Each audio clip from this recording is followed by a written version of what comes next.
ایک شخص کی اپنی بیوی کے ساتھ بہت مسائل تھے اور وہ طلاق کے قریب تھے، خاص طور پر کیونکہ اس کے اہل سے طلاق دینے پر زور دے رہے تھے۔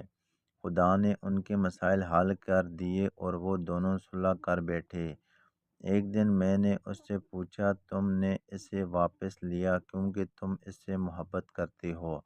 اس نے جواب دیا، مجھے معلوم نہیں کہ میں اس سے محبت کرتا ہوں یا نہیں، لیکن وہ ایک اچھی عورت ہے۔ تصور کریں، وہ سلاد میں بہت زیادہ دھنیا ڈالتی ہے، حالانکہ اسے پسند نہیں، مگر وہ جانتی ہے کہ میں اسے پسند کرتا ہوں۔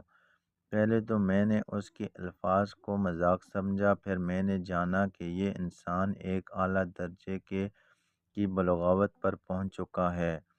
وہ ایک چھوٹی سی تفصیل میں بھی اپنی بیوی کے ساتھ رہنے کی وجہ ڈھونڈنے میں کامیاب رہا۔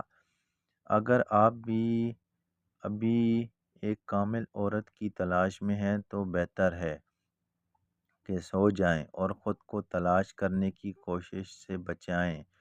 ہر کوئی چاہتا ہے کہ اس کی بیوی خوبصورت، سمجھدار، پڑھی لکھی، محبت بھری، وفادار، تعاون کرنے والی اور رومانٹک ہو، لیکن حقیقت یہ ہے کہ اس کمال کو حاصل کرنے کے لیے آپ کو کم از کم 12 عورتوں سے شادی کرنا پڑے گی، جو نہ تو شریعت، نہ قانون اور نہ آپ کی صحت اجازت دے گی۔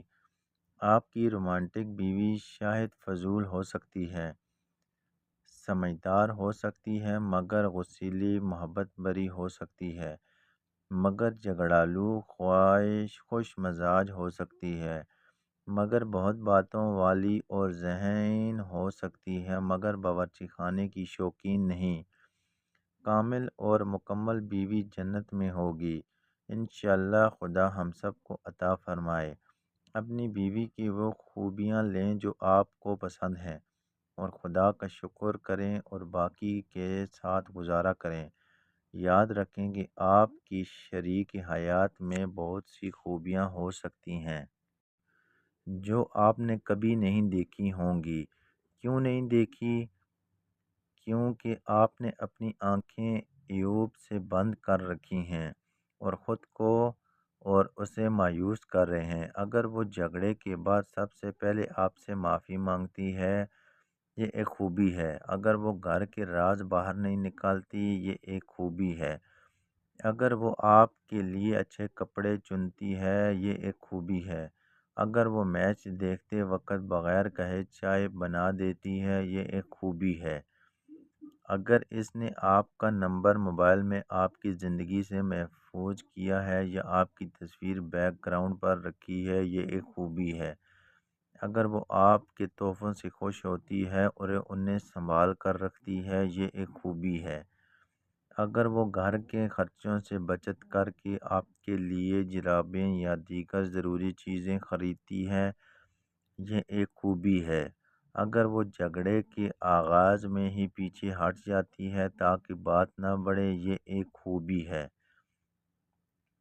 اگر وہ اپنے والدین سے آپ کی شکایت نہیں کرتی جب آپ دونوں ناراض ہوتے ہیں، یہ ایک خوبی ہے۔ خدا ہی کامل ہے اور تعلقات برداشت اور غفلت کے ساتھ چلتے ہیں، نہ کہ غلطیوں کی تلاش کے ساتھ۔ جو کسی کو محبت کرنا چاہتا ہے، اسے محبت کرنے کے لیے ہزاروں وجوہات مل جائیں گی، اور جو نفرت کرنا چاہتا ہے، ایک وجہ ہی کافی ہے۔ احرام میں سے کوئی بھی غلطیوں سے پاک نہیں۔